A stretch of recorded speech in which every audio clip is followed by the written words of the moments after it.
My name is Nwonyebiuf, and I was born in Umuko village. People used to call me patient. That patience is what almost destroyed me. My husband died young. No sickness. No warning. One morning he went to his farm. By evening, his body was brought back on a bamboo stretcher. His brothers said it was fate. I knew it was not. They took his land, his goats, even the wrapper he was buried in. They left me with 2 children and an empty hut. I cried to the elders. They told me to endure. I cried to the gods. They were silent. That was when I went to the forest at night.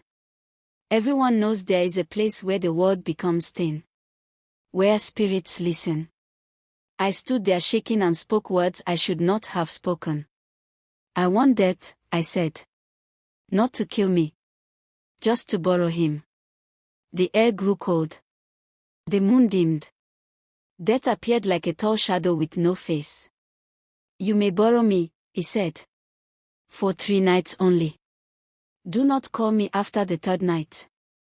Do not use me on innocent blood. I agreed without thinking. The first night, I sent death to my husband's eldest brother. By morning, he was dead in his sleep, mouth open, eyes wide. The village cried.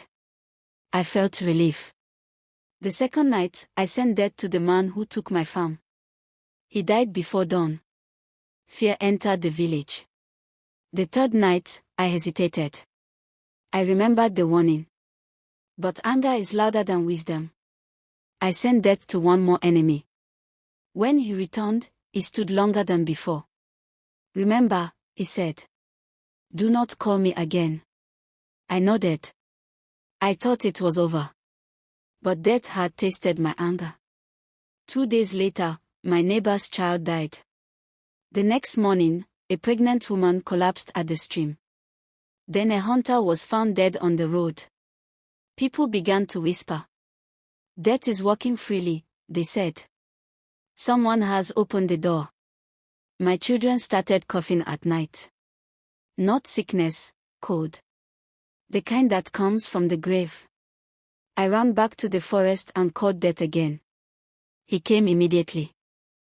You called me, he said calmly. Now I am old. I begged. I screamed. I offered goats, land, even myself. Death shook his head. You borrowed me to settle hatred. Now I collect love. That night, he took my daughter. By morning, she was cold in my arms. I understood too late, Death is not a tool. He is not a servant. Once you invite him, he never leaves alone. Till today, when someone dies suddenly in Umuko, they say, check who tried to borrow what does not belong to humans.